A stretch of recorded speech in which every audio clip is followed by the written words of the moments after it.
Good evening and welcome. I am Digvir Jayas, Vice President Research and International at the University of Manitoba. I would like to begin by acknowledging that the University of Manitoba is on the original lands of Anishinaabe, Cree, Oji Cree, Dakota, and Dene peoples, and the homeland of the Métis Nation. We respect the treaties that were made on these territories. We acknowledge the harms and mistakes of the past, and we dedicate ourselves to move forward in partnership with Indigenous communities in a spirit of reconciliation and collaboration. Welcome to our first Cafe of 2021. Tonight's topic is one that all of us are very interested in learning more about: the COVID-19 vaccines and other therapeutics being used to treat COVID-19. Tonight's panel is made up of University of Manitoba experts in this field of research, one of whom may be a familiar face to you from his many media appearances locally and nationally, Dr. Jason Kindrachek. Under the guidance of your moderator this evening, the team will share their knowledge on the latest vaccines and therapies. I encourage you to participate in the conversation with our experts and ask questions. I will hand things over now to your moderator for this evening, Dr. Thomas Murooka. Dr. Murooka is Assistant Professor in the Department of Immunology and Medical Microbiology and Infectious Diseases at the Rady Faculty of Health Sciences.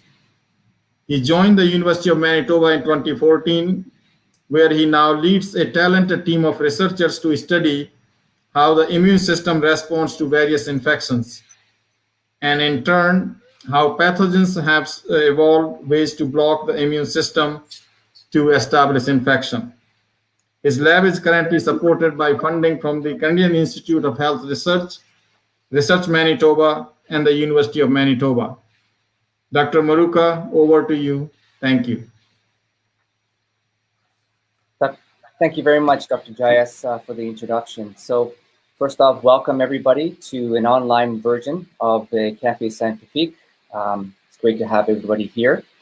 I will be your moderator for tonight's discussion. So obviously with this topic, there's going to be a lot of things to go through, a lot of information that we're going to unpack. And so I'm really looking forward to all of the discussion that we're going to be having from the audience and also with our expert panelists. So before we start, I want to give you a quick overview of how we're going to proceed with the online Café Scientifique format. Each of our panelists, as I introduce them shortly after, will briefly speak on their expertise on tonight's topic. And then after that, we're going to go straight into your questions. The questions can be posted on Slido. You see the link on the bottom there. There is also a link in the YouTube description in this feed you're watching, and also on the screen throughout the discussions. You don't need to download any software or any applications. You just go to your web browser, type in www.slido.com, and punch in the discussion code R556. And it'll prompt you to a window where you could enter your name and a little box where you enter your question. And I will be moderating those questions coming in through Slido, as well as the interactions between the panelists tonight. So again, www.slido.com, discussion code R556. So with that, it's really my pleasure to introduce three of our expert panelists. They are Doctors Jason Kindrachek, Deanna Santer, and Kelly McDonald. So I'll introduce them one by one. So Dr. Jason Kindrachek is an assistant professor and Canada Research Chair in emerging virus pathogenesis in the Department of Microbiology and Infectious Diseases, Max Rady College of Medicine. His research investigations focus on the circulation, transmission, and pathogenesis of emerging viruses that pose the greatest threat to global human and animal health. He is engaged in multiple international scientific outreach activities with regional partners across Africa, including Sierra Leone, Gabon, and Kenya. And like Dr. Jayas mentioned, if his name sounds familiar, you've probably heard him on the radio or read his interviews on various media outlets. Dr. Kinderchuk is active, very active, in public health, public outreach to help provide informed, knowledgeable dissemination of information in science communication. So give him a follow on Twitter at KinderchukJason. Good evening, Jason. Thanks for joining us today. Thank you, Thomas. It's been very, very much pleasure to be here. So our second panelist is Dr. Deanna Santer, who is our newly minted assistant professor in the Department of Immunology and currently holds the GSK chair in Immunology and Infectious Diseases. She did her postdoctoral training at the University of Alberta with Nobel laureate Dr. Michael Houghton, and her research focuses on mechanisms of antiviral immunity against influenza virus, HIV, and SARS-CoV-2, as well as how chronic inflammatory conditions alters our antiviral responses. Outside of doing experiments, Dr. Santer has been actively involved in promoting women in science and has volunteered for over 8 years as a mentor for high school and elementary school girls while at the University of Alberta. She looks forward to joining similar efforts here at the University of Manitoba through the Women in Science Development Outreach and Mentorship Initiative, also called Visited. She is also active on Twitter. Give her a follow at Dr. Deanna Santer. Good evening, Deanna. Thanks for joining us today. Yes, thanks for having me. Great. So our third panelist is Dr. Kelly McDonald, who is professor and S.E. Sellers Research Chair in the Department of Internal Medicine and MMID in the Max Rady College of Medicine. She is an alumna of the University of Manitoba, and she came back in Winnipeg in 2015 after 20 years in Toronto, where she was the director of the HIV research programs at the University of Toronto. She is presently a practicing infectious disease specialist and clinician scientist, and her research focuses on pathogen-derived driven variations in host immune responses to HIV and its application in vaccine design. She supervises a research lab at the J.C. Weld Infectious Disease Center, which is a joint collaboration between the HIV programs at Public Health Agency of Canada and the University of Manitoba. Nice to see you, Kelly. Thanks for joining us today.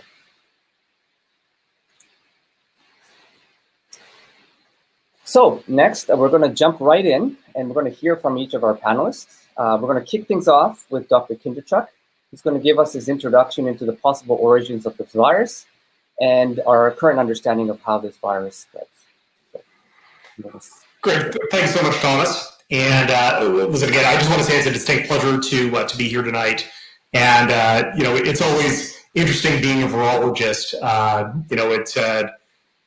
I've been through a few of these now in regards to outbreaks and epidemics, and I don't think any of us are ever fully prepared for when these things arise. It's never lost on us, certainly, and COVID, I think, again, it's pushed us to our limits, but I think we're very happy to be in the position we are to be able to offer the expertise that we can. So what I want to do is talk a little bit about, really what I talk about, I think, quite regularly now, which is what do we know about COVID and SARS-CoV-2? Where did it come from and where are we going? So really, I think the most important factor is when we look at this virus and where it potentially emerged from, we have to lean back on what we understand about coronaviruses in general. And this goes back to kind of, our maybe mystique of only thinking about SARS-CoV-2, when in fact we have to think way, way back to the 1960s and the emergence of the original coronaviruses, which were thought of as being cold viruses. And that's what's represented in this figure here, is basically these are just small balls of essentially of fat molecules that surround basically an RNA genome. And of course, we've heard a multitude about RNA over the last while. And really, from 1960 up till 2002, there really wasn't a lot of interest in coronas. It was simply just about the fact that coronas seem to cause cold-like illnesses. But lo and behold, 2002 rolled around, we saw SARS coronavirus, or SARS coronavirus classic, as some of us call it, emerge at that point in time, and followed not too long afterwards by MERS coronavirus and now SARS coronavirus 2. Next click. So what do we know about where it's emerged from? Well, it follows along the lines of what we've seen with other coronas. So on this figure, if you can click one more time, what we tend to see is that the coronaviruses, they're zoonotic in nature, so they're emerging from wildlife. But SARS coronavirus 2, when we actually looked at the genome sequence, which was in about the second week of January of 2020, we were able to identify that based on the sequence, it looks like it actually emerged from bats. Now, we're still waiting for that concrete piece of information to tell us specifically that that is the case. But all basically points lead back to that eventuality. But we've now seen that this virus has crossed over into a variety of other species, including quite interestingly mink, which the virus can not only move from humans to mink, but now in the opposite direction. Next click, please. So what do we understand now about SARS coronavirus 2 in regards to transmission? Well, ultimately, what we understand is the fact that we, pretty much can bank on the fact that the majority of transmission we see is likely occurring in the pre-symptomatic period. So this period where you become infected, but you don't yet know that you're infected, and it comes prior to you developing symptoms. And we think that that window is about 5 days, which is phenomenally long as compared to something like flu, where it's maybe about a day prior to symptom development that you can actually pass the virus on. What we also understand is that the virus then replicates to a fairly high degree, but as basically your symptoms hit a peak, the virus starts to drop off. And we think at that point, disease starts to actually follow along the line of being host-mediated rather than actually being mediated by the virus. Next click, please. Now, where we've had probably the most debate has been what is the primary route of transmission. So how are we all getting infected? We certainly have heard lots about fomite transmission in surfaces, droplets and aerosols. Listen, at the end of the day, really we don't have conclusive evidence to tell us specifically what is the most important factor yet. What we do seem to know or be able to show, and this is actually through different animal studies like we have here with these ferrets, we're able to show that in fact we think that the majority of transmission is occurring probably through both very, very tiny aerosols, so very tiny particles when we sneeze or cough or breathe or speak, but also droplets who are a little bit larger and tend to be released when we cough or when we sneeze. Next slide, please.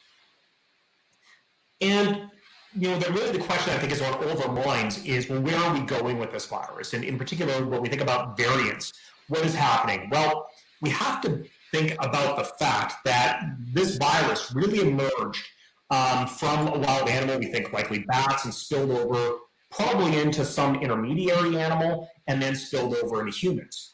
So what's happening right now is that this virus is not specifically a human virus. So it's still adapting and changing over time and likely becoming more aligned with adapting to its human host. So what we're starting to see is that these variations are starting to pop up within a virus, and these are based through mutations. Now, some of these mutations can be very silent, we don't see any change, and some of them can have a rather large effects. Next click. And Thomas, if you can press play on this, we've heard about B117 in the UK, and this diagram basically shows the spread of B117 throughout November and December in the UK. And what we're seeing is basically B117 overtaking the circulating strain. And why this is important is that these new variants are showing increased transmission. And a lot of this is about the adaptation of the virus to the host, but it presents a bit of a problem for us in regards to how do we stop transmission of this virus. We know the virus has not adopted superpowers that can't permeate walls, it can't permeate glass. But at the end of the day, what we have to do is adhere to infection prevention control measures much more and to a much greater extent than we ever have prior to that. And with that, I'll pass it on to the next speaker. Thank you very much, Jason. So next we're going to hear from Dr. Center, who's going to briefly describe why some patients are able to fight off the infection while others are not able to. All right. So I'm here today because my expertise is in immunology, is what I've been trained in for the past 15 years. And so I want to kind of get you guys thinking about what's happening after the virus gets in. What is our immune response in COVID-19? And so one thing that we know for sure is that you have this early response, and we call this the innate response. And this actually happens within hours. And so one player that I study in my lab is called interferons, or IFNs. And so what we know so far, although it's a very rapidly moving field, is that you really need this early interferon response. And so you can see on the left side there, this early robust interferon. So if that happens, and it's been shown in a few papers now, that you'll have a decrease in the viral load, the interferons will actually inhibit the virus, and those tend to be the people that don't have severe disease. But now we're uncovering people, subsets of people, that actually don't have this interferon response for various reasons. And it's that case, the virus will just keep replicating, be uncontrolled, and unfortunately, those are the patients that are being hospitalized. And so what I'm working on in COVID-19 studies is collaborating with others to do clinical trials to actually use interferons to treat COVID-19. So you can imagine, especially in those that don't have very much interferons, if we actually give interferon as soon as we can early in the disease, that could help dampen the amount of virus that's there, hopefully quicken the clearance of the virus and prevent severe disease. And so we've actually finished a phase 2 trial now showing at least one type of interferon that's able to do this. We're very excited about that. And there's also other interferons that are currently in trials. And so while this early immune response is important, it actually coordinates with the later response. We call this the adaptive immune response with the B and T cells. And just a simplified version is to think we have two different types of cells that need to work together to actually kill the infected cells or block the virus from actually entering. So you have T cells, such as what we call the killer T cells, which actually will kill your infected cells. But really important is the B cells, and those are the ones that are actually making the antibodies. So if you ever hear about someone is antibody positive, that means that the B cells have responded, made these antibodies, which actually bind to the virus and prevent it from actually getting into the cell. And so that's also what we're hoping to see in the vaccines. So you want to see these antibodies being secreted, be finding them in your blood, and then you know that you hopefully will be protected. And the last thing to think about for this part is that you actually want to induce these memory cells. And so those B and T cells will actually be, after vaccination, will actually sit there even for years in some vaccines. So even if you're not getting the original virus in the vaccine, if you were exposed to the virus at a later time, those cells are actually remembering that, and they'll quickly respond and hopefully protect you from the next infection. And so we have this really good immune system, but unfortunately there comes a point in COVID-19 where the immune system is kind of the bad guy. And so on the next slide, we talk about later on, if you're the one, unfortunately, that gets hospitalized, we're seeing these over-responding immune system, or when the immune system's out of control. And obviously you don't have a tornado in your body, but we could think of this as a cytokine storm. So cytokines are these proteins that are promoting inflammation. And there's so many different kinds, but we know that they're all promoting a lot of damage. And it's actually the immune system is, as I said, the bad guy. And so what's really kind of scary is you start thinking about those people is that they're having consequences on many organs. This isn't just in the lungs where the virus is. So we're seeing long-term effects in the heart, kidney, liver, and even in the brain, they've been detecting the virus. And so when we think about treatments, just to kind of give a quick summary, we really don't have very good treatments when you get to this point in the disease. And so it's really important that we treat people as early as possible, which is why these interferon trials are so important. But then also there's other treatments available now that they're trying to promote and trying to test even more, is to actually have antibodies that you could inject into people to block the virus, or even antiviral drugs themselves that actually could inhibit the virus. And so we can get into that more if there's any questions, but just to know that there's definitely a lot of work going into this, hundreds of drugs and are in trials, and really we're trying to figure this out. But sadly, at this point, we still have not quite found that perfect drug to actually be able to treat everybody. So with that, I'll pass it on. Thank you very much, Dr. Santer. That's really great. It's a lot of information we're going to unpack in the discussion. Yeah. Sure. And then next, we're going to have Dr. McDonald, who's going to briefly review some of the vaccines that are FDA approved, their efficacy, and their safety profiles. Kelly, it's all yours.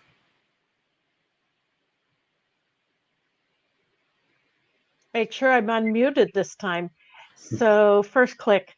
It's my pleasure to be here today. And, I've studied HIV vaccines for over 30 years and haven't, sadly, we haven't come up with an HIV vaccine. So everyone's asked me, can I really trust these COVID vaccines that have been developed so fast? So I wanted to really address some of these issues that relate to a lot of hesitancy that some people have with respect to whether they should take these vaccines. So first of all, I'm going to really address some of the fact versus fiction. So one of the big questions I get often is, I'm really thinking maybe it's better to just get COVID-19. Is it really that bad to risk taking a vaccine we don't know much about? Um, and I want to assure people that, although most of the headlines talk about elderly people who get COVID-19, we know that this is actually a disease that we more and more are finding out about the long-term effects. You just saw a slide where we pointed out that there were effects on many organ systems. And when we find a new disease, we only hear early on about the most dramatic, severe, fatal effects. But as time is going on, we know that this disease causes, in some cases, long-term effects that even young people are going to be affected by. So I can assure you that getting the real disease, COVID-19, is much worse than a few days of aches and pains with the vaccine. And I'm going to go on and talk to you about why I think for sure this vaccine is much more safe than the actual disease. Next slide, or next click. So if you're young and you think your risk of dying is not that high, why is the risk of the vaccine so much less? Well, this vaccine, in fact, the vaccines I'm going to talk about were developed very quickly, and people may wonder why that has been so successful.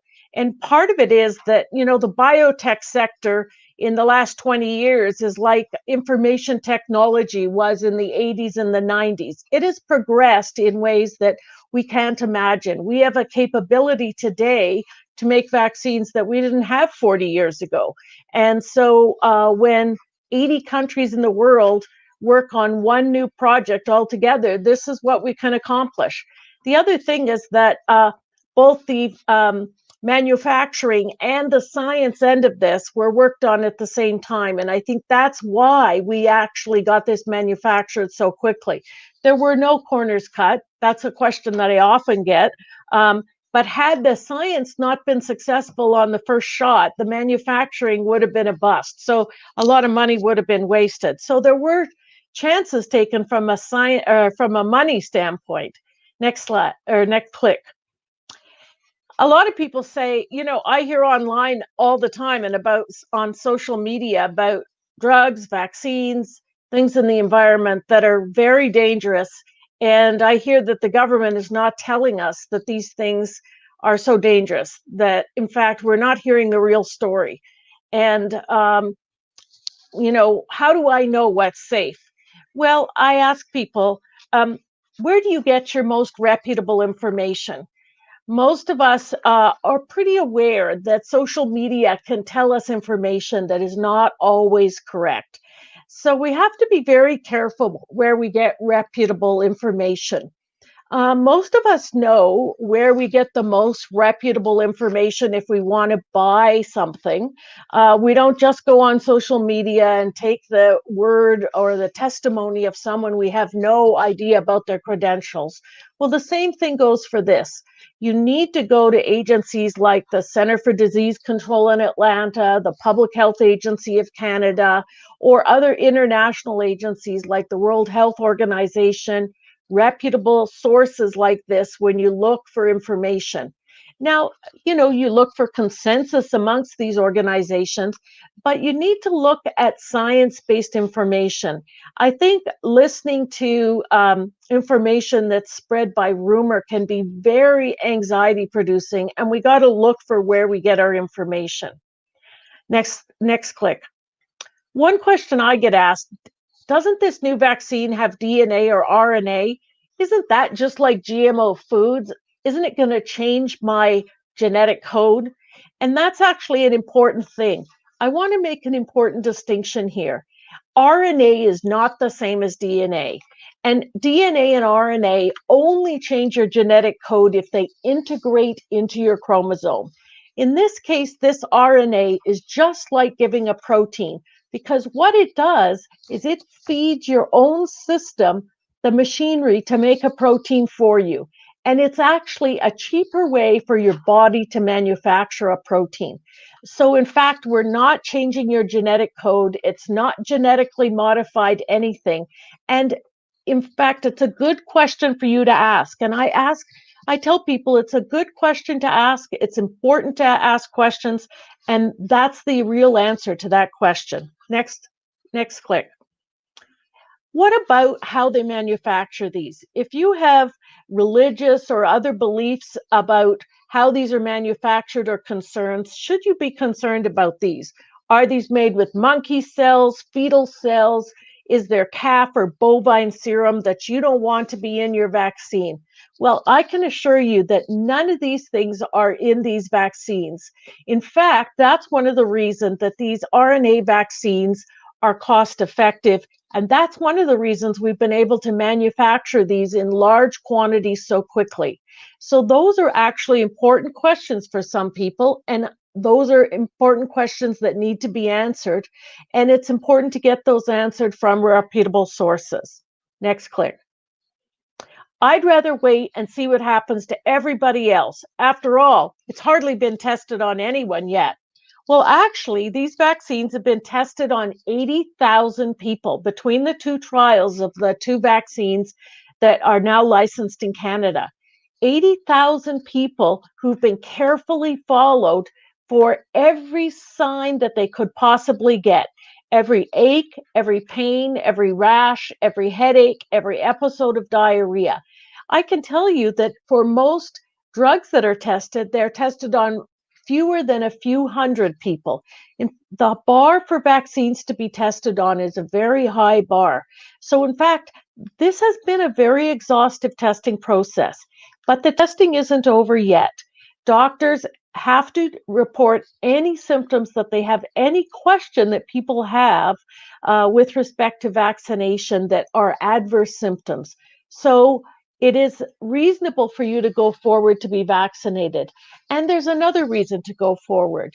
Even if you're not concerned about yourself, if you don't get vaccinated, we have a circulating virus in our community that you may not be concerned about yourself, but if we don't get enough people vaccinated in our community, it might be your immunosuppressed sister or cousin or your elderly grandmother who's still at risk for this virus, who doesn't mount such a good immune response when they do get vaccinated, or who can't get the vaccine, who's then at risk because you've waited. So there's many reasons to get vaccinated and to step up to this vaccine. If you have questions, look it up at a reputable source. Now, what do we know about these vaccines? Well, there's actually 3 vaccines that have been licensed so far worldwide. 2 of them available in North America so far. These are these 2 mRNA vaccines. You've heard about them, the Pfizer vaccine, the Moderna. The Moderna one is the one that doesn't need to be in such a cold freezer. You can see here on the slide that I'm showing someone injecting this into someone's arm, and there's a muscle cell that's making the protein from the RNA. Your body makes protein from RNA all the time, and what it does here is it makes protein from the RNA you've injected. It presents this protein to your immune cell, which gobbles it up and presents it for an immune response. It's that simple. It's very similar to protein vaccines we use quite commonly, but it's easier to manufacture RNA than protein. We also have another vaccine that has been tested in other parts of the world called an adenovirus vector vaccine. This is where they put little genes from the COVID vaccine that are safe to put into a cold virus vaccine. And that has some promise as well. Next click. What about these 2 vaccines? Is there any real difference? Well, both of these vaccines are about 95 to 98% effective, and they both have a dose that's given at one point and then 3 to 4 weeks later, the second dose. The only thing you need to remember is if you get one, like the Pfizer vaccine, you need to get the same type of vaccine on your second dose. So if you get the Pfizer vaccine first, then you need 3 weeks later to get the second dose of the Pfizer vaccine. Conversely, if you get the Moderna vaccine, you get the Moderna vaccine the second time. I myself have had the Pfizer vaccine, 2 doses already, and really had a little bit of aches and pains for 2 days and a little bit of soreness in my right arm.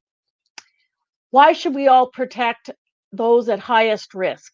Well, that's one of the reasons we get vaccinated. And who can get vaccinated? Well, we're vaccinating those at highest risk first, but what about pregnant women and breastfeeding women? Because this vaccine is very similar to a protein vaccine, it's not a live virus, this can be given to pregnant and breastfeeding women. And in fact, pregnant and breastfeeding women are at somewhat increased risk for severe disease, so they should get this. What about children? Well, we know children don't get severe disease, and these vaccines have not yet been tested in children very much. So those studies are underway, and when they're completed, we will then know better about how to immunize in the optimal dose for children. What about if you're on immunotherapeutic drugs, or you have autoimmune disease, or you're a transplant patient? Discuss this with your doctor. We know that you may not develop the optimal immune response, but it's probably better to get immunized because your risk of severe disease is somewhat higher. What about if you have allergies? We've heard about this. Well, if you have things like allergic reactions to hay fever, that sort of thing, not to worry. It's only if you have anaphylactic reactions to actual vaccines you have to worry. Next click. How long before I'm protected? I actually put 4 weeks here, but there's new data that shows that actually 2 weeks after your second dose, the protection is very good, over 90%. But we have to remember, as we get older, our protection is not as good, or if we have immunocompromised conditions. So as a rule, we need to take precautions even though we've been vaccinated. Everyone needs to remember, we don't know how long these vaccines work for, and nothing is 100%. So masks are going to be something we need to use in public for a long time yet. I'm going to stop there, and I look forward to the presentations to come and some of the questions. Thank you very much, Kelly. So with that, I'm going to open up to your questions. Thank you to the audience if they've already been submitting their questions. So my job is to navigate through these questions. If you include your name, I will be able to call out who the question is coming out from. Okay, so everybody hear me okay? Okay, good. So one of the first questions, not surprisingly, is about vaccines. And so maybe Kelly, you could take a stab at this first. As more vaccines are produced and new ones are developed, does the quality improve over time? Well, I think we'll see a greater variety of vaccines. So I don't think we will necessarily see a greater quality of vaccines, but we will have more vaccines to choose from. So it may be that certain populations for whom the current vaccines are not ideal, there will be better vaccines for those populations. So it may be that the current vaccines are not ideal for the most elderly patients or immunocompromised patients. We may develop vaccines that are more well suited to those subpopulations. But you know, it's so remarkable that we have vaccines that are greater than 90% effective in the first go around. One can hardly improve upon that. But I also look forward to further studies that are already underway looking at how long these vaccines last when we have to boost. And that will be some of the data that we'll be looking at. And they also may have further studies that show us how to potentially combine these vaccines in terms of booster doses. So just maybe to follow up on that, Jason was talking about the various variants that are coming up. Is the current vaccine effective against these variants? Maybe Kelly and then maybe Jason could jump in after. So the variants that we've seen have been in the spike protein primarily that have been altering the transmissibility that we've seen. And to date, the vaccines that we've had in circulation have all been completely active against those variants. And that's a good question to ask. And that's reassuring. And that's another reason why these vaccines are very effective and a good route to take to suppress the virus. Yeah, and to follow up on that, I think one of the things that we have to remember is, vaccines, the ones that we're seeing right now that are licensed in Canada, are not using just a small portion of the spike protein. They're using the entire protein. So one of the things we have to consider is the fact that we're building antibodies not just towards one very small portion of that protein, but in fact, the entire length of the spike protein. So that there were certainly in the 501v2 variant that was identified in South Africa, and then the P1 variant that was first identified in Brazil. We certainly see mutations that may reduce some antibody binding, and certainly some of those studies are ongoing. We've seen a few studies suggesting that may be the case. But what we don't really, I think, have a lot of pessimism about is whether or not somebody that is vaccinated will still be able to recognize the virus or that variant when they're infected. Will we see a change in the efficacy of the vaccine? I think time will tell for us, but at the very least, I haven't seen anybody in terms of the manufacturers or leading scientists and experts that have had any doubts regarding the efficacy of the vaccines for the variants. Great. It does raise an interesting point, though, and that is the faster that we reduce the reservoir of virus, the less the virus can mutate to overcome our vaccine. So this is one of the reasons why it's so important for us to get vaccine into people quickly. If we were to take a decade to vaccinate the world population, that would give the virus a decade to alter its genetic makeup.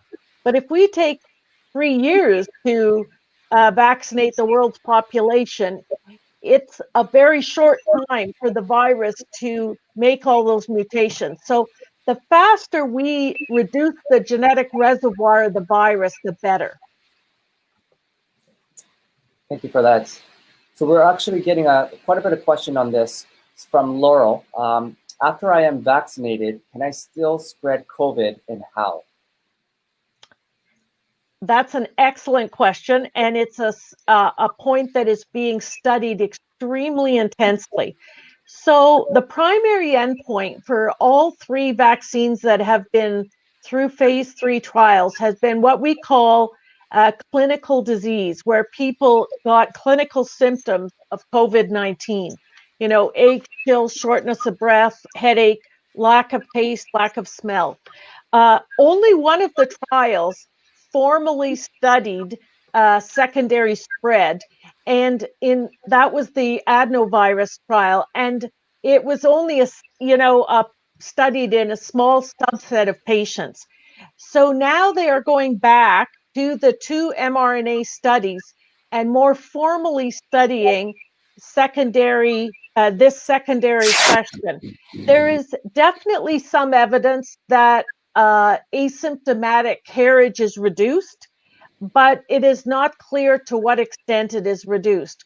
I don't think we can assume that asymptomatic carriage is completely eliminated, and that's another reason why we need to be vigilant in terms of mask wearing, etc. Thank you for that. And to make another point, that's very similar to many other viruses, such as measles virus or many other viruses that we see. Few viral vaccines cause what we call sterilizing immunity. It's very hard to eradicate every last virus. Thank you for that. There's a question for Deanna. You talked about that early antiviral response being critical in controlling that early virus. Does that change over time in the elderly, and does that contribute to the severe disease that we're seeing in some of these high-risk populations? Yeah, that's a very good question.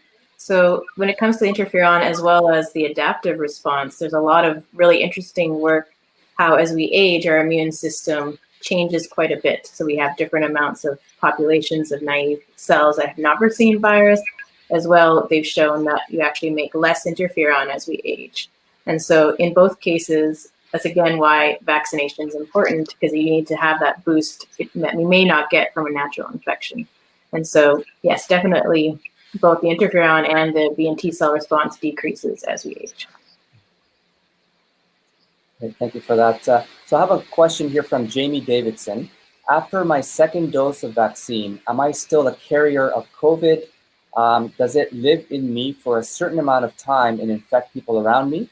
Or if I come in contact with a COVID positive person, will the COVID die inside of me? So I think you touched upon that, but maybe we could revisit that. Kelly? I think you're muted.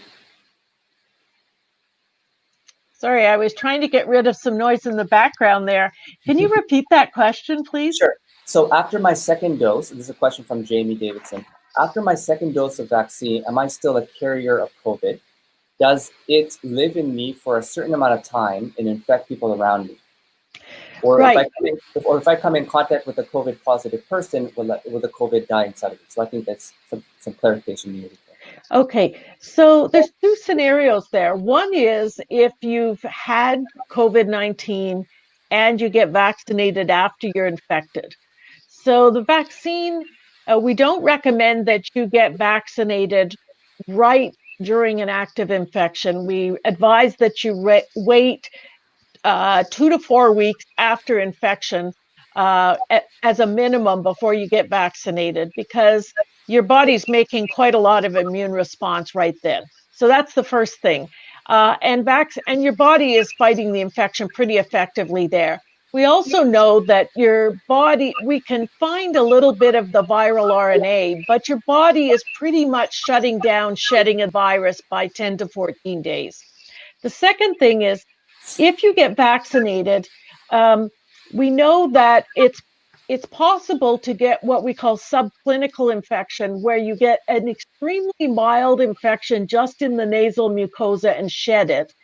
What we don't know is whether you shed such small amounts that it doesn't give it's not likely that you pass it on to very many people, or whether that will still be a significant reservoir for infection. So that is one of the important questions that we still need to answer. It's like what we would call an abortive infection. We know with some other viruses that the vaccine can prevent all but a very minor amount of viral replication, and that minor amount of viral replication is not very significant. But we still need to study whether those people who get exposed to virus after vaccine can spread it. And that's a very important question. And how they do this is they have people who are vaccinated, usually healthcare workers, get exposed, and then they watch their family members and they swab them every day. I was just going to add that the one benefit of the mRNA vaccine is that it's injected into you, it's making that protein, and then our body just degrades the RNA. And so although if you're worried that you're going to keep making this protein forever and ever, it's like any kind of flu vaccine or other things where you're not going to keep responding for a long time. Our immune systems have really evolved to turn off responses after we need them. So, great, thank you for that.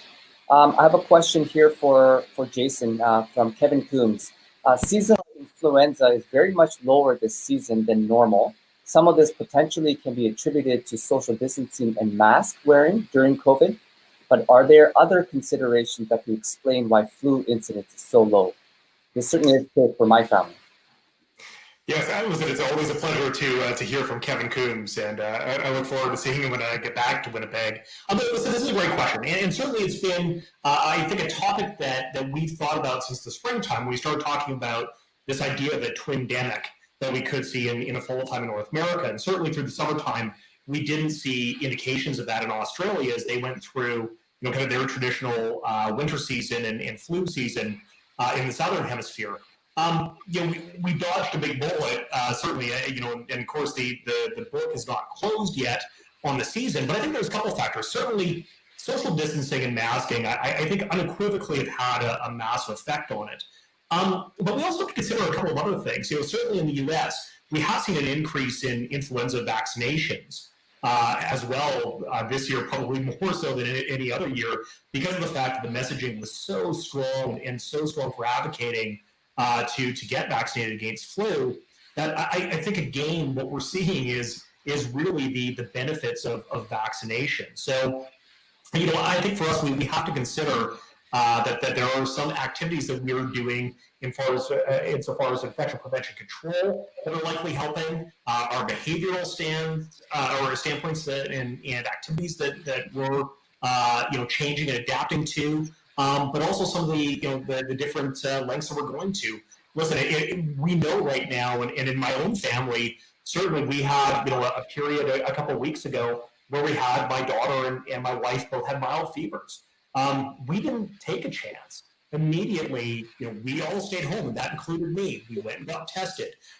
We stayed home after getting tested until we had a negative test for everybody in the household. So I think all of these factors together are leading to why we have dodged a bullet. How that will play out in future seasons, I think, is the big question. Will we kind of go back to our old ways, or are we going to stay doing what we've learned throughout COVID to help keep seasonal flu down?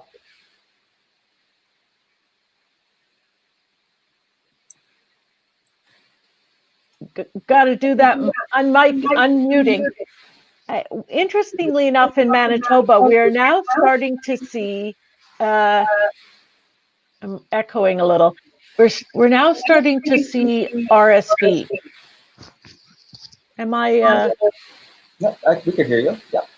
So that's interesting because RSV is a non-vaccine preventable illness, and it's more common in children. And as many of you know, in Manitoba, our schools are still open. So that's the one area where people are still congregating. And we are seeing a bump in RSV infections, but not influenza. So for me, that really indicates that the vaccination has really helped with adult infections. Now, we do see RSV in the elderly, and we are not seeing as many cases in the elderly. So I think that that's a very interesting observation, and we will have to watch over the rest of the season. RSV tends to continue on for, longer in the spring than influenza. And also, Manitoba, Western Canada, often it's highly variable when we get our flu season. We have had years where flu hit at the end of January, so we always hold our breath. But if you think about the influenza, the years you have a small inoculum, it's almost like it flies on the airwaves of the jet stream. When you don't have much in the southern hemisphere, there's not much to spread to the northern hemisphere. So I think we can feel reasonably confident that we won't have a big flu year. But I do think that looking at those infections that are more common in children and seeing that there's a little bit more of them suggests that the vaccination programs have also been very effective. And those people who chose not to be vaccinated in the past, but who bit the bullet this year, can thank themselves. Great, thank you very much. Moving on, another question from Herman. If a vaccine triggers the immune system of the body, is there a limit to what the body can produce? In other words, is there a maximum amount of antibodies that you can produce? So I think, Deanne might want to talk about this too, but I'll just answer the clinical part. We traditionally don't like to give too many vaccinations at the same time. And for those people who take their animals to a vet, they have a sort of threshold, or their children to the pediatrician. They don't want to give too many vaccines at the same time because, you don't want to stress the immune system too much. But as a general rule, giving the immune system lots of stuff to respond to is actually really good for it. I'll let Deanne comment too. Yeah, I mean, I'm not sure how much people have systematically tested it, but like we do have a finite amount of B cells and T cells, and those change as we age, and it can change as they get activated, and you make more and more B cells. But I would say, you try to make as strong of a response as you can. So they'll actually be activated. They'll make more and more B cells, but actually, and T cells, and a lot of them will die off. And then you have these memory cells that stay around. And they're the ones that you want to be long-lived, so that when you do get exposed, as I said, to any sort of virus that you're vaccinated against, they're the ones that are going to be kind of re-stimulated and actually be the ones that will start producing more antibodies or killer T cells so that you can be protected. So yeah, I would say that you have that kind of maximum amount, but like I wouldn't say we know exactly what it'd be for these sort of vaccines. And one thing I do want to clarify is, for those, we have experiments where we put mice in bubbles with no antigens or no dirt or nothing to respond to antigenically. And they end up having no lymph nodes and no blood cells because their body doesn't have any antigenic stimulation, and they die. So that tells you something. You need something to respond to. You need bugs and bacteria and viruses to keep your system responding. And we also know that the same goes for allergies. Children who aren't exposed to enough antigenic stimulation actually have a dysregulated immune system later. And allergists have changed their minds about exposure to various types of things when children are young. They say don't avoid things like peanuts and dust and animal dander for your children. Get them exposed to eggs and peanuts and all of those things, because that's what keeps their immune system regulated and in check. And we know children who grow up in the developing world exposed to lots of parasites and dirt and everything have very robust immune systems. So it's an interesting corollary. Oh, and they have less asthma too, which is interesting. Okay, great. So we have a lot of questions to go through. So I'm going to try to ask the panelists to limit their questions to a minute, let's say. This is an interesting question from Bill. Viruses seem so otherworldly. Are they unique in their impact on Earth? Are there other instances where organisms in nature would behave so aggressively, similarly to a virus?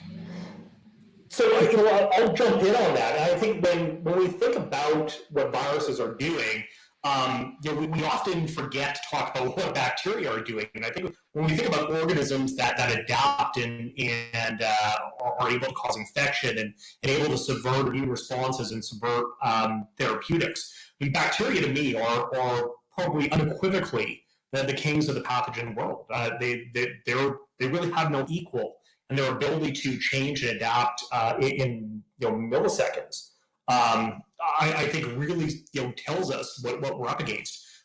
Viruses are able to do some pretty amazing things, but at the end of the day, all they want to do is transmit from basically one organism to another organism, so they can basically make more copies of themselves. If you get in between that, they can no longer do that. Bacteria, on the other hand, they're fine if they're out in the environment. They're still able to make those copies. So I think we certainly want to appreciate that, and as Dr. McDonald was just messaging me as well, we think about parasitic diseases and things like malaria. I mean, we often talk about viruses as being these kind of unique organisms that cause pandemics, but we tend to kind of forget that we are surrounded by a lot of infectious disease, which throw a lot of pretty great countermeasures at us. Yeah, certainly there's viruses that infect bacteria also, so that's interesting. I have a question for Deanna. If interferon response is required early in the infection to decrease severity, how likely will we be able to find an effective therapeutic that could be given later in the disease? Yes, yeah, it's a very good point. So far, what a lot of studies are is like we try to figure out a way to get people as early as possible into treatment, but we have seen with interferons, actually, with the various mouse models, and also potentially in one of the human studies, was that if you give interferon later in disease, it's actually detrimental. And so we know that if you can actually have worse pneumonia, for example. So that's why there's this finite window you actually need to treat people with these interferons, and it's really early because that's what they're meant for, is to really get that antiviral response going. Really get that also help with your adaptive response if you have the interferons. And so that's why when we're doing all these trials, it's definitely within that first 7 days. When they did give it to people in hospital, it was definitely not a good thing. And so that's kind of the goal as we go forward. That's a good point. I think this is really relevant in Manitoba and also in Canada, but a question for Mark Sagan. Would it be better to vaccinate as many people as possible with the first dose, even if the second dose will be delayed, or stick with the manufacturer's schedule? Is there pros and cons for this option? So let me throw in a quick comment. I think Dr. McDonald probably wants to jump in as well. Listen, I was just talking about this afternoon, and doctors Ashley Tuitt and David Fisman put out a paper in Annals of Internal Medicine where they actually modeled this very recently, and they looked at basically, having a very fixed schedule for vaccine delivery versus a more flexible schedule, and also added in variables as far as the amount of supply that you were able to get, whether you were able to get sufficient supplies or there was a moderate delay or long delay. And what at least their modeling suggested was that if we were more flexible in our schedule and we got more people vaccinated up front, still guaranteeing that we were going to get that second dose, although there may be some delay built into that, what they were able to show in the model was that there was, I think it was a 27 to 32% decrease in the overall numbers of cases that they were able to identify through their model. And I think that starts to suggest that I think we have to rethink this idea of what we're doing. And again, we go back to this idea of variants. We need to get transmission down in our communities now, and we certainly are having a tough time with doing that. Restrictions and lockdowns have worked to a certain extent, but we have to get over that hump. So if we can get more people vaccinated, can we maybe get things decreased more, and then we have a better chance of identifying these cases and doing the contact tracing that we need to. Yeah, and David Fisman, you should keep your name. You could keep a watch out for him because I think he's a rising star. I worked with him closely. He's got some brilliant observations in this area. But when you think about it, there are some people who are young, extremely healthy, and they get a really great immune response to the first dose. And they probably have great immunity from the first dose onward. And then there are people who don't. But what you're really looking at from a population standpoint, it's cumulative herd immunity. So you're not looking at individual, you're looking at numbers of the infectiousness of the entire population and the amount of averted infections of that infectious entire population, if you thought of it as one big infectious organism. And it doesn't really matter if you put all your stuff in one corner or spread it out all over if you saturate the virus. And so you have to model how best to do that. And we know from other childhood vaccinations, within reason, you can do catch-up doses. Just the fact that, one of these vaccines is given at 3 weeks and one at 4 weeks tells you something. Probably up to about 8 or 10 weeks, you probably get a pretty good boost. And in fact, with many of these things, we give a short window because people remember to come back, but actually you do really well, sometimes even if you delay it a little bit. Yeah, Good point. I have a question here from Carla. She's concerned about the long-term, whether there's long-term data to support safety of the vaccine. So we heard about some of the short-term, responses in some individuals. What's the long-term safety profile of these vaccines? So let's talk about where we've given mRNA before and nucleic acids before, just to give people some perspective. So we've used these types of techniques in cancer therapy for about 20 years. We've used DNA vaccines in the field of HIV and other fields for about 25 years. And we've used them in gene therapy for treating everything from melanoma to kidney cancers and that sort of thing for about 20, 25 years. So the use of these types of things is not so new. And I would say that in the case of RNA, we're talking about a much more short-lived product. And in fact, the reason we use RNA instead of protein is for ease of manufacturing. It's cheap. You can ramp it up and produce it for billions of people very fast. It's not because of some highfalutin sort of magical formula. But I think those are good questions. So I would reassure people that these are not radically different concepts that have never been used. And we know a lot about the general field, although we haven't had a specific large-scale respiratory vaccine that's used RNA. So, I think they're good questions. And one can envision the possibilities of any vaccine having long-term side effects. But I would say what I'm very concerned about, and those are the long-term side effects we're seeing from COVID-19. We're seeing, up to 8 or 9% of young people with COVID-19 having very significant myocardial damage. We're seeing people with long-term changes in their cognitive function in some people with this long, slow recovery syndrome. We're seeing people with pretty significant lung damage in people who have been hospitalized with COVID-19 who will probably never regain normal lung function. And, we're seeing every time the news reports come, you may have 10 deaths of people over 70, but you'll have a death of someone in their 40s and 50s. So those are frightening numbers. So I think one has to weigh these sorts of ratios. And we had 80,000 people tested with these vaccines, and one allergic reaction that we can tell in one study, and one adverse effect that they determined was not related to the severe adverse effect that they determined was not related to the vaccine in the other study.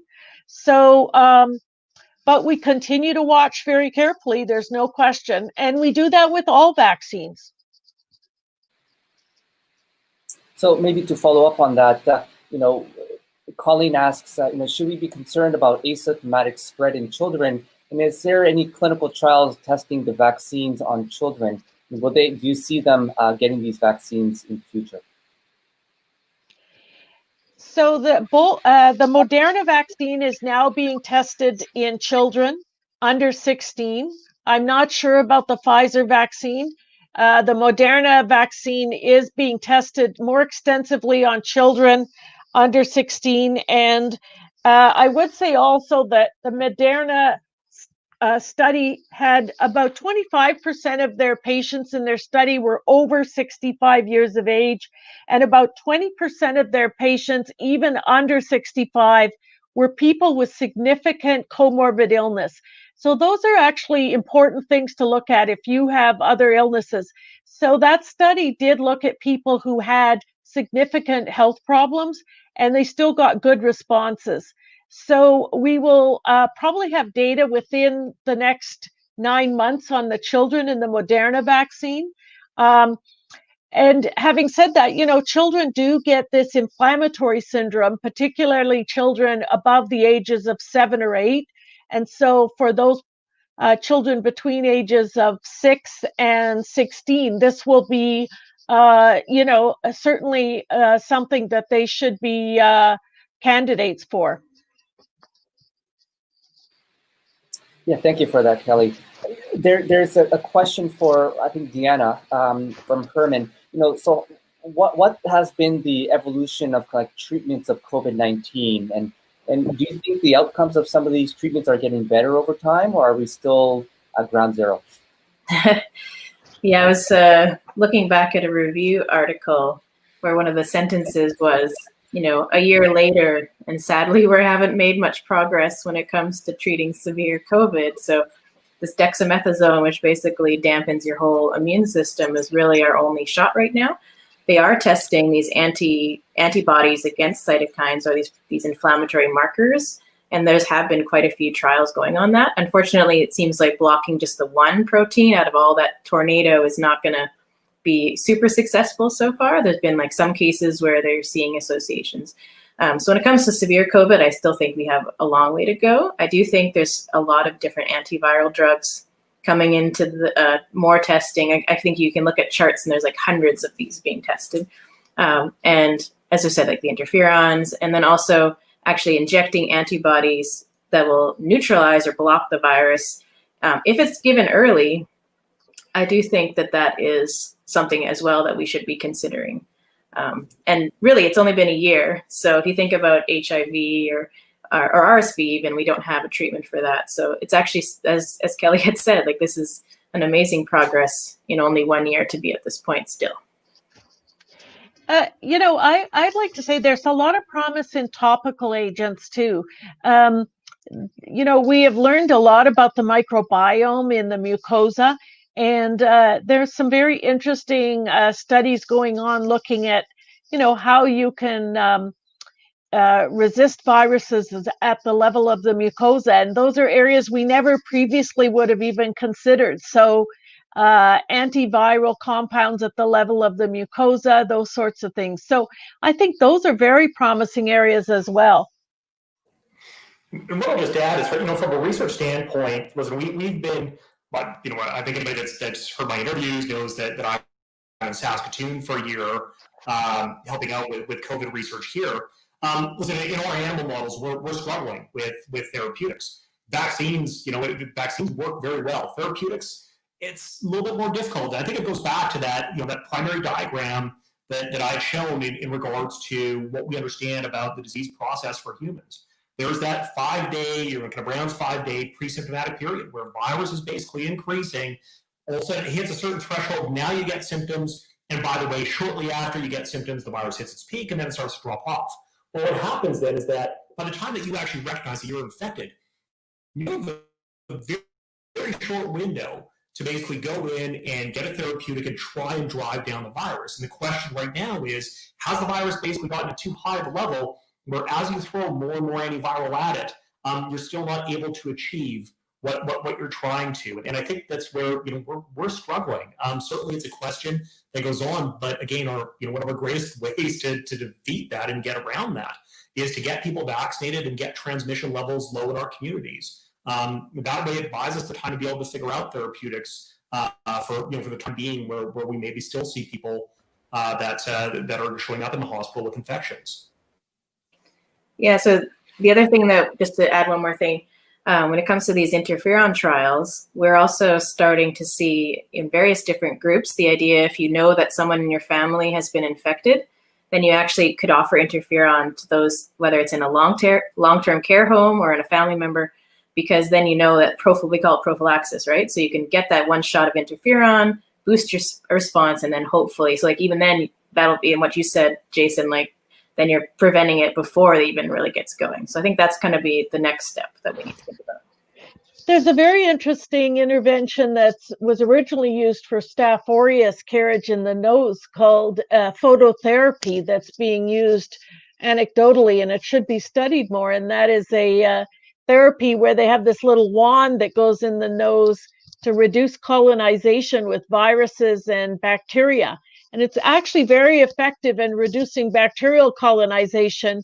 And in the settings where it's being used for antivirals, in a number of occupational settings, they've had anecdotally dramatic reductions in use, and that needs to be studied in a randomized controlled way, because these types of interventions that actually act as a preventative tool to reduce viral acquisition, they're relatively non-invasive and apparently very easily accepted by people, are sorts of things that, basically are allowing us to have better innate immune responses at the mucosa, which makes a lot of sense and is safer than, trying to ingest a lot of drugs after the virus has gotten a strong toehold. Great, thank you for that. I have a question here for Jason. It's an interesting one, because I have similar questions. I'm going to paraphrase what Carla is saying. So going back to the source of this virus, you talked about bats. What makes bats such a great host for this virus and other viruses? And what is being done in trying to prevent that movement of virus from animals to humans? Because if you don't really address that now, are we going to have another scenario in the future as what we're seeing now?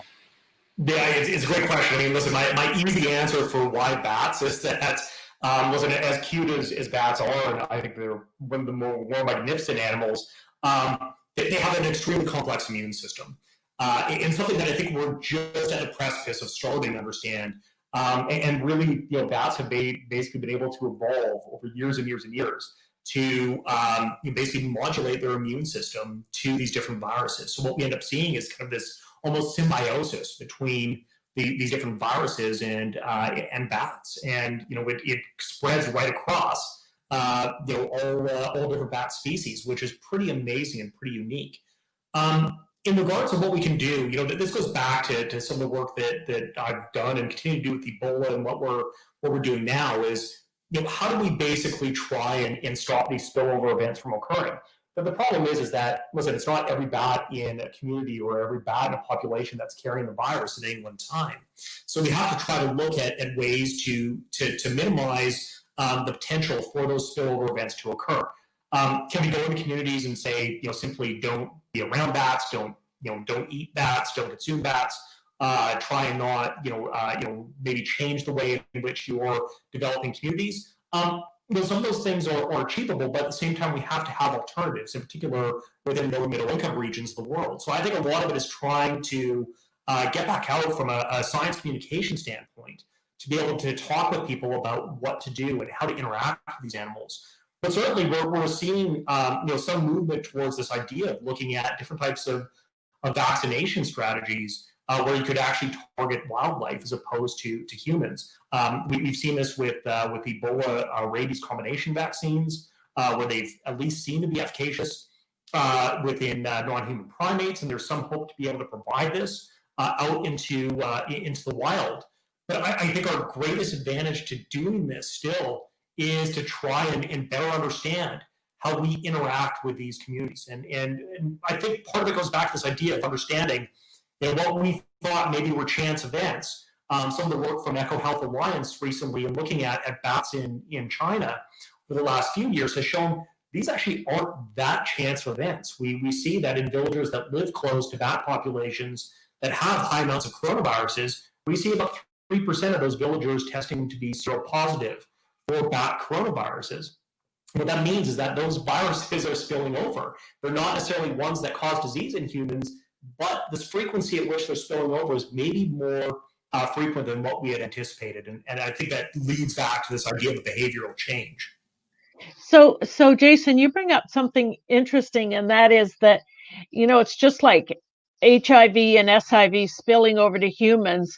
We know that those events happened with monkeys and chimps many times. It's just that the change in the human patterns of spread and urbanization caused humans to move out of villages and come to urban places and change their sexual practices so that the virus spread. And it's possible that with bats, they spill over in these remote villages, but it might kill a couple people, but it doesn't spread out of that remote village, these chance events. But now that we have, even the most remote village has adventure travel coming in and out of it on a regular basis. This is our biggest problem, right? It's not the bats, it's adventure tourism and the fact that we have overpopulation and nothing is remote. We're encroaching on every speck of wildlife there is in the world. Would you agree with that? Yeah, no, I think it's a fantastic point, right? And I think we have to understand that, for a lot of these viruses, they aren't unique human pathogens. Once in a while, as they basically circulated through their different reservoir hosts or the different species that carry them in the wild, that they will make changes. And once in a while, we see that change, suddenly, resulting in the ability of the virus to infect. And then it goes back to this idea of what we're seeing during the pandemic. The virus is not static. It is something that is evolving and adapting over time. I'll tell you a very interesting corollary, which Jason will enjoy.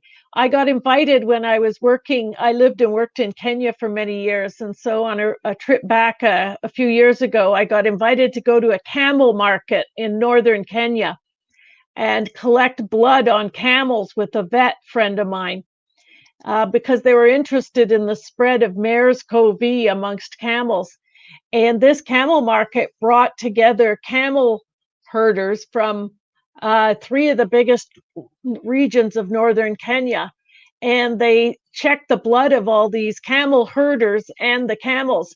And they showed that both the blood of the herders and the camels were positive, but the correlate of positivity with MERS-CoV was perfectly correlated with their frequency of visiting this particular camel market. So those people who visited fewer than once every 5 years were much less likely to be positive, whereas those that visited every year basically were all positive.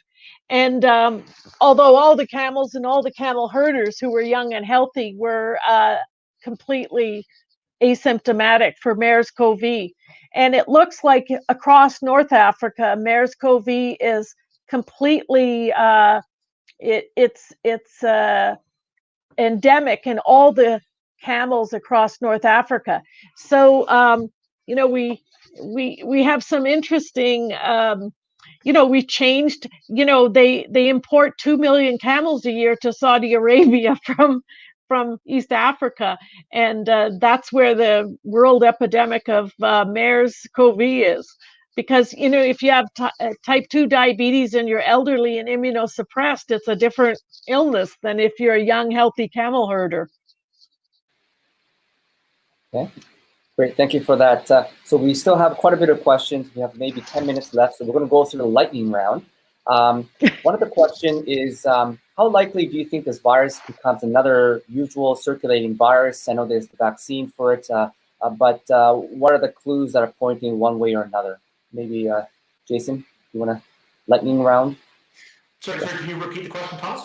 Yeah, sure. How likely do you think this virus will become just another circulating virus and it will really never leave us? Yeah, certainly. Listen, Mike Ryan and I think most folks at the WHO are quite concerned about it becoming endemic. I don't think the book is written on it yet. I think that there is certainly a possibility. But if we can get transmission down, and especially if we can get it down across the world, I think we have a good chance of beating it before it becomes endemic. Great, thank you. Jean asks, and she wants a clarification from Kelly. When Kelly is talking about immunocompromised patients, does she mean individuals who are treated with immunosuppressive drugs, for example, after organ transplantations, or is she talking about individuals with autoimmune disease like MS and RA and Sjogren's? You're muted. So there's 3 categories. The most immunosuppressed are the ones who are on really high dose immunosuppressive drugs and transplant patients, something called rituximab. Then the intermediate dose are people like TNF inhibitors and high dose steroids. And then and those are MS patients as well as rheumatology and some colitis patients. And then the ones that are modestly immunosuppressed patients are people on very low dose steroids or on methotrexate, sulfasalazine, that sort of thing. But if you have autoimmune disease and you're not on any drugs, you're really not that immunosuppressed. The most important thing, though, if you have autoimmune disease, is to keep your autoimmune disease under control. Because if you have active inflammation and you catch COVID, you will have a worse outcome. So for God's sake, don't go off your immunosuppressive drugs. It helps you rather than hurts you.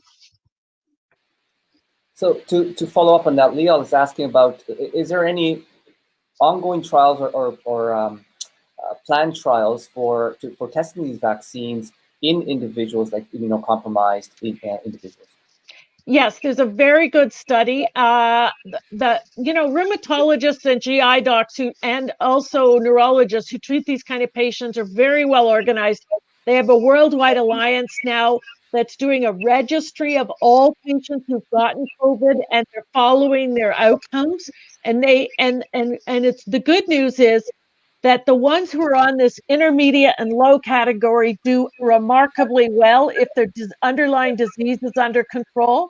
And there now is a study looking at how the vaccines work in these groups, and also a study looking at the particular types of immune responses they get both to COVID disease and to the vaccine. So they're very active in research studies. And if you are one of these patients and you're interested in that kind of study, tell your physician. There is also a study being organized through the University of Manitoba that I was made aware of as well. So definitely, talk to your doctor. Yeah, they're very interested, and they have very well-funded research to do this work, and it's going to be of a lot of benefit to patients. Great, thank you for that. I have a question here from Cameron. What is the data surrounding COVID-19 or the virus, surface stability and fomite spreading? Jason, you want to? Yeah, so listen, the data, I think, is what the data is.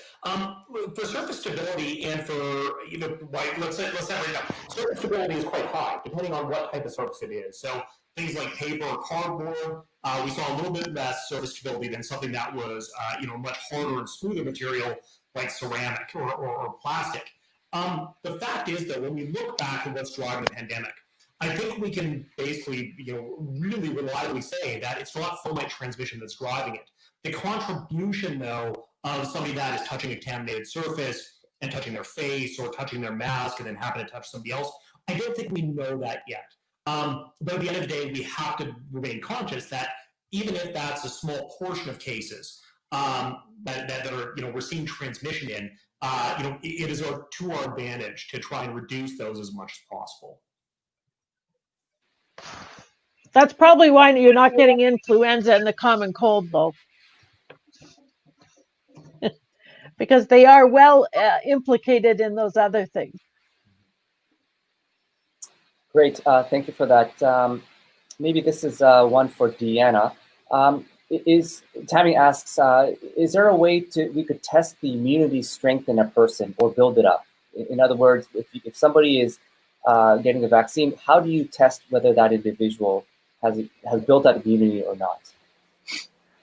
Okay, so because if you think about getting a flu shot, you're never actually tested to see if you responded to the vaccine. So this is probably one of the cases where we're getting a lot more data, like very in real time versus some other vaccines. So I know even for the hepatitis B vaccine, it's one of those things where you don't get tested and you just assume that you're protected. So we can measure those antibodies in circulating.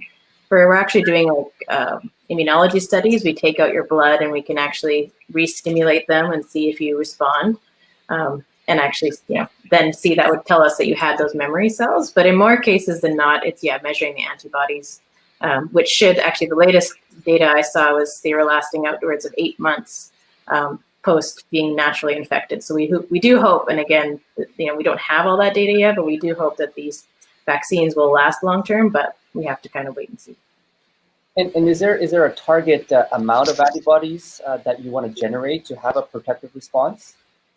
I don't know if I would say a certain amount, but I do know that even if you have lots of one, it doesn't necessarily mean it's going to neutralize or block the virus. So actually, in a lot of studies now, it's not just measuring the total amount of what we call immunoglobulins. It's actually how much it will neutralize the virus. So now we have, like where Jason works and other areas where we have these high containment labs, so you can actually add it with the virus and see how well you're actually able to block the virus. Right. Good point.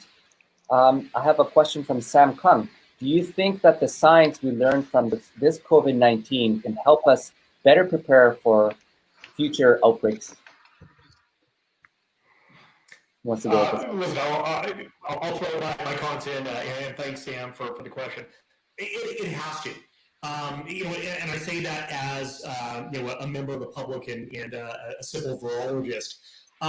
We need to learn from this. I think that we went through, we've gone through SARS, we went through 2009 pandemic, and I think we continue to say we have to be more prepared for for the next bug that emerges and the next pandemic. We have a lot of areas that we're somewhat short-sighted for. So I think we need to be better prepared.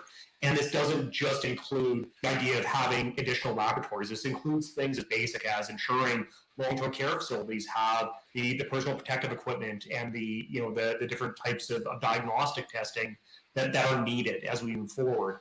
We really have to have sustainable investment in that, because we see what happens when we don't make those investments and we're hit with a really bad bug. It closes everything down. I would like to say, though, having just reread the summary of the SARS inquiry that Justice Archie Campbell wrote, it is shocking to me that you could be writing that about this and Manitoba's response, to be honest, as well as Ontario, that what he wrote about the lack of preparation for SARS is exactly what happened with SARS-2, basically, and we learned nothing. So it's a sad reflection of the fact that the lack of preparedness and the 27 recommendations that he made were pretty much all but forgotten within a few years.